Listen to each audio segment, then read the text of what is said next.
नमस्कार दोस्तों, मैं कुसुम कला स्वागत करती हूँ अपने YouTube चैनल में। एक प्यारा सा सॉन्ग सुनाने जा रहे हैं, देवी गीत। गाना अच्छा लगेगा तो सपोर्ट कीजिएगा।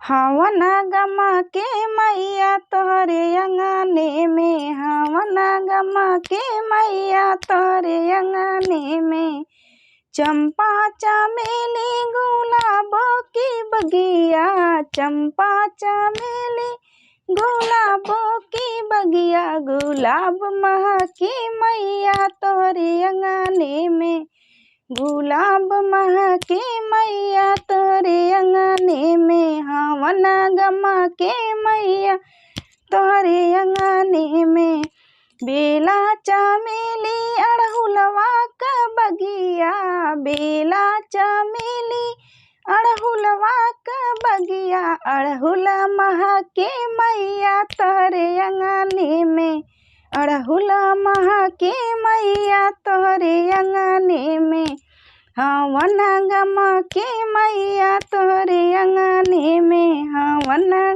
गमा के मैया तोरे अंगने में।